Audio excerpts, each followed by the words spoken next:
Well, at the start, this for part A, we're told here that the car has a maximum constant speed of 48 meters per second on a straight horizontal road.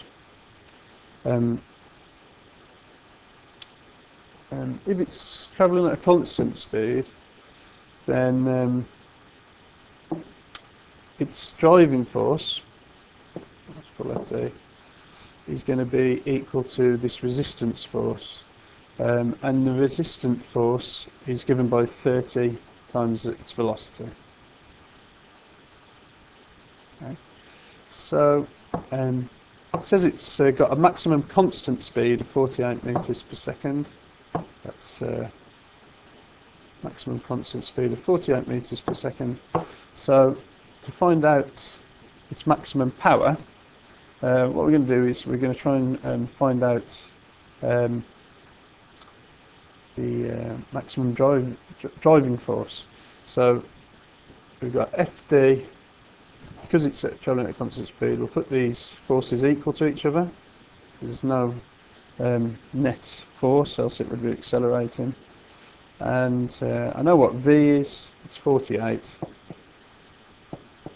So I've got 30 times 48, and that's going to give me the maximum driving force. To find out what the maximum power is, P max, that's going to be the maximum driving force that we just worked out multiplied by V. And so in this case it's going to be 30 times 48 times 48, so it's going to be times 48 squared, and that gives us what we want, 69,120 watts. Now in part B, it says the car is travelling along a horizontal road, and now we want to find the maximum possible acceleration of the car when it's travelling at 40 meters per second. Well, the maximum acceleration of the car will be when it's working out its maximum power. So we know what the maximum power is. We've just worked it out. But now it's travelling at a different velocity. So we have this equation that we've just used, power equals FV. Now we know this is the maximum power. If it's got the maximum, we're trying to work out the maximum possible acceleration, so it's going to be using its maximum power. But now V has come down from 48 to 40, which means that F must have gone up. So we can find out what the driving force is now. The driving force is going to be the max power, which was 69,120, divided by the velocity, which was 40. So we just work that out. Got 69,120 divided by 40, and I work that out to be 1,728 newtons. Okay. Now, going back to this picture up here, the forces now are not equal. It's accelerating, so I'm going to draw my car again. Try and make a nice picture. Now, we would think that the driving force that we've just worked out, this 1,728 newtons, is now going to be bigger than the resistance force because it's accelerating. And the resistance force is still given by the same expression, 30V. So the net force on the car, we'll call F, is going to be the driving force, take away 30V, and in this case we've worked out what the driving force is, 1,728 and we're going to take away 30v, and v in this case we're told is 40. So this is 1,728, take away 1,200, and that's going to give us 528 newtons. So that's the maximum force. To find the maximum acceleration, we use F equals ma.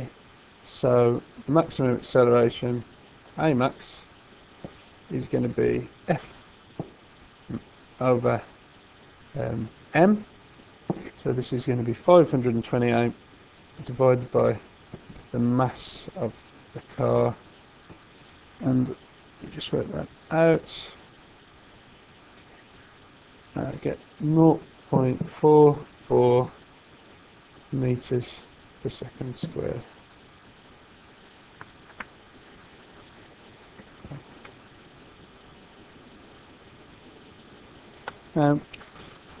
For the final part of the question, the biggest part, it's worth 7 marks. We're told that the car now comes to a hill. So let me just draw this. The car's now on a hill. So obviously not an accurate drawing. There's my car, and we're told that it's inclined at 3 degrees, so obviously exaggerated. That's 3 degrees there.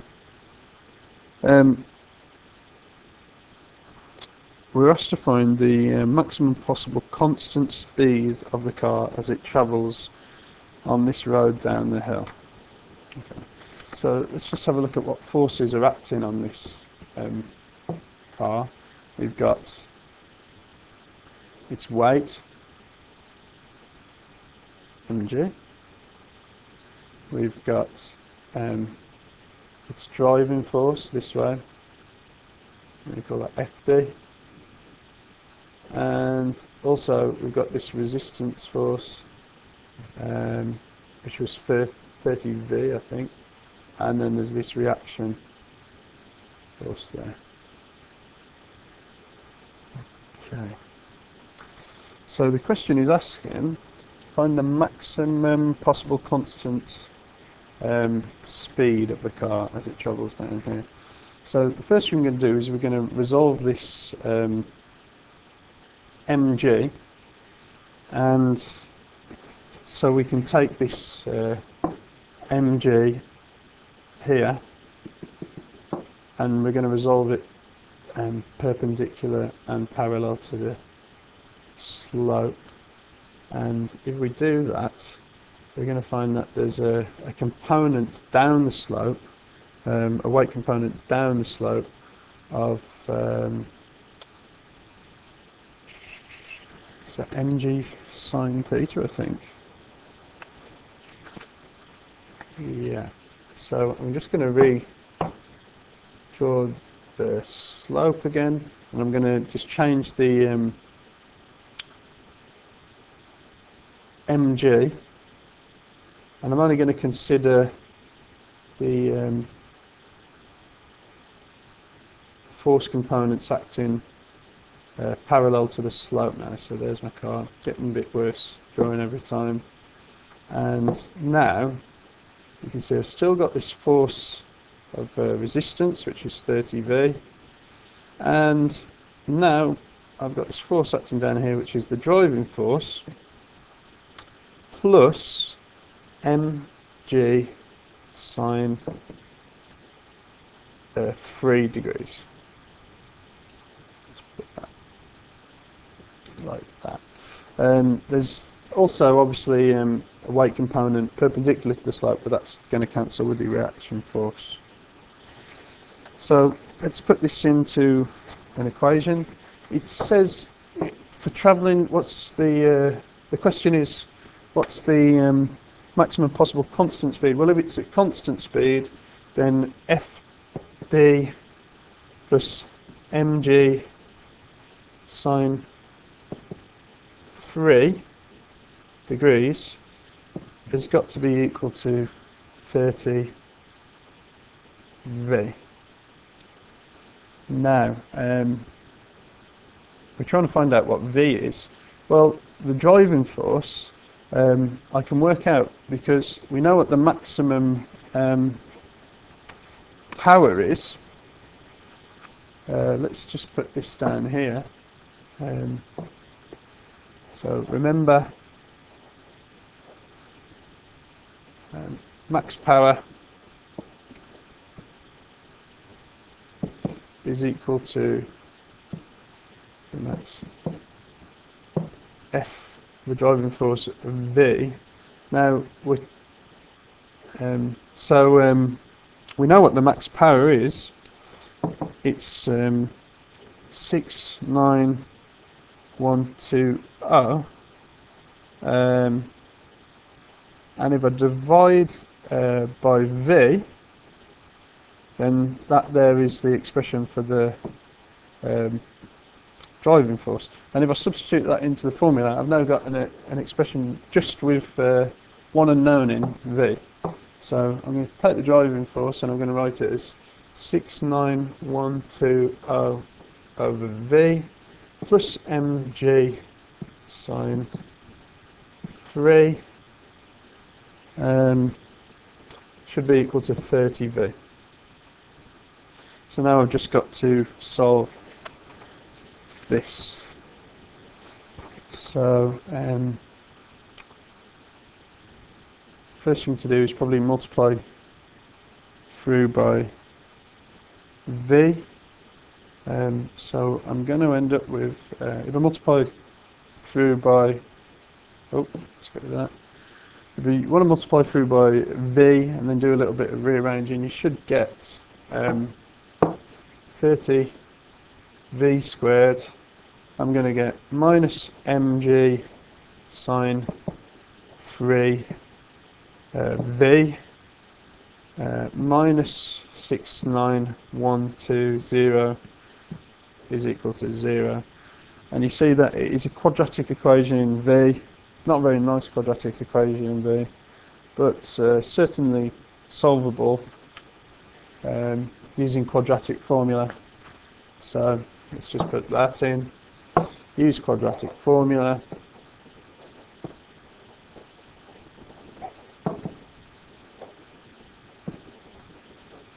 It's not very nice at all, really.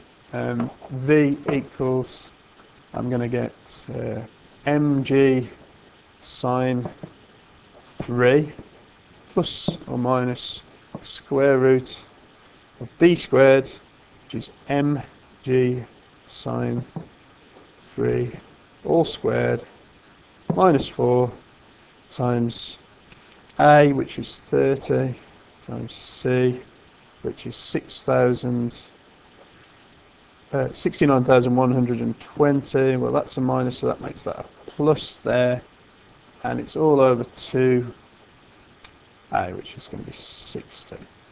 Now, this is not nice at all. So let's just do some calculations.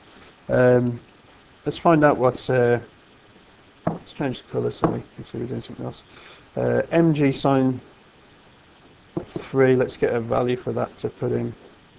So this is going to be 1,200 times 9.8 times sine 3.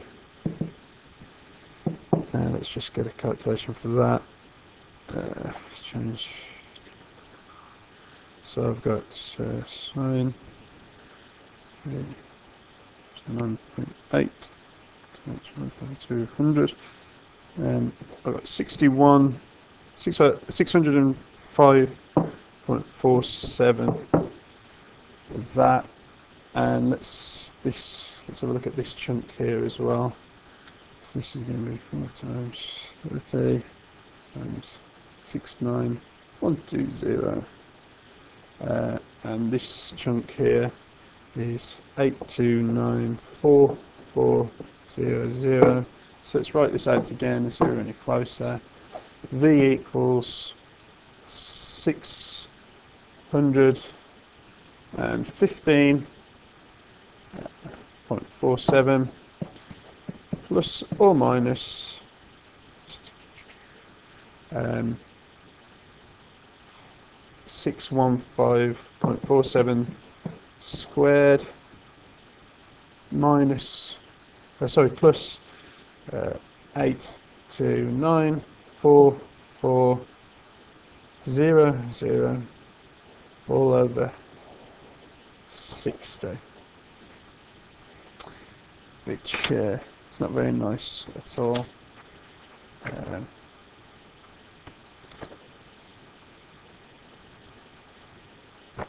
Let's just pop all this in a calculator now and see what we get. So just bear with me. I've got 615.47 squared plus 8294400 to the square root of that